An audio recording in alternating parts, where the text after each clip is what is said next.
ഹരേ കൃഷ്ണ. സർവം ശ്രീ രാധാകൃഷ്ണാർപ്പണമസ്തു. അധ്യായം 14. ഭൗതിക പ്രകൃതിയുടെ ത്രിഗുണങ്ങൾ. ശ്ലോകം 3. മമ യോനിർമഹത് ബ്രഹ്മ തസ്മിൻ ഗർഭം ദധാമ്യഹം സംഭവഃ സർവഭൂതാനാം തതോ ഭവതി ഭാരത. വിവർത്തനം. അലയോ ഭാരത, ബ്രഹ്മമെന്നു പറയപ്പെടുന്ന സമഗ്ര ഭൗതിക സത്തയത്രേ ജനനത്തിനു കാരണം. അത് എന്നിൽ നിന്ന് ഗർഭം ധരിച്ച് സകല ജീവികൾക്കും ജന്മം കൊടുക്കുന്നു. ഭാവാർത്ഥം: ലോകത്തിൻ്റെ ഒരു വിവരണമാണിത്. ക്ഷേത്രജ്ഞരുടെ അഥവാ ശരീരത്തിൻ്റെയും ജീവാത്മാവിൻ്റെയും സംയോഗത്താലാണ് പ്രവൃത്തികൾ നടക്കുന്നത്. ഭൗതിക പ്രകൃതിയും ജീവസത്തയുമായുള്ള സംയോഗം സാധ്യമാക്കുന്നത് സർവേശ്വരൻ തന്നെയാണ്. മഹത് തത്വമാണ് സമഗ്ര വിശ്വാവിഷ്കാരത്തിൻ്റെയും കാരണം. പ്രകൃതിയുടെ ത്രിഗുണങ്ങളടങ്ങിയ സമഗ്ര ഭൗതിക തത്വത്തെ ചിലപ്പോൾ ബ്രഹ്മം എന്ന് വിളിക്കാറുണ്ട്.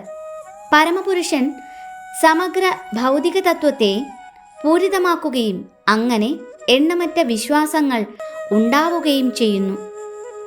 മഹത്തത്വമെന്ന ഈ ഭൗതിക സത്തയെ വൈദിക സാഹിത്യങ്ങൾ ബ്രഹ്മൻ എന്നാണ് വിവരിക്കുന്നത്. തസ്മാത് ഏതത് ബ്രഹ്മനാമരൂപം അന്നം ച ജായതേ. മുണ്ടകോപനിഷത്ത് 1:19.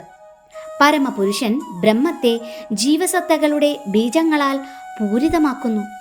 ഭൂമി, ജലം, അഗ്നി, വായു മുതലായ 24 മൂലകങ്ങളും ഭൗതിക ശക്തി മാത്രമാണ്. അവ മഹത്തായ ബ്രഹ്മത്തിൻ്റെ ഭൗതിക പ്രകൃതിയുടെ ഘടകങ്ങളാണ്. 7-ാം അധ്യായത്തിൽ പ്രസ്താവിച്ചതുപോലെ ഇവയ്ക്ക് അതീതമായ ജീവസത്തയെന്ന മറ്റൊരു ഉത്കൃഷ്ട പ്രകൃതിയുണ്ട്. ഈ ഉത്തമ പ്രകൃതി പരമദിവ്യോത്തമ പുരുഷന്റെ ഇച്ഛയാൽ ഭൗതിക പ്രകൃതിയുമായി സമ്പർക്കം പുലർത്തുകയും അങ്ങനെ ജീവജാലങ്ങളെല്ലാം ഭൗതിക പ്രകൃതിയിലുളവാവുകയും ചെയ്യുന്നു.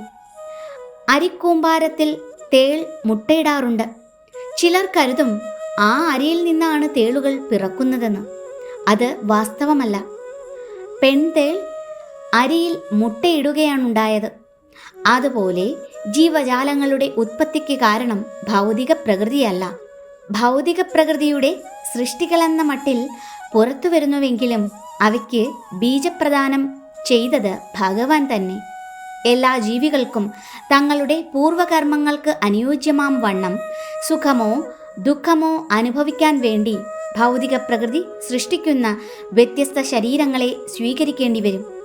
ഈ ഭൗതിക ലോകത്തിലെ സകല ജീവസത്തകളുടെ ആവിർഭാവത്തിനും കാരണം ഭഗവാൻ തന്നെ.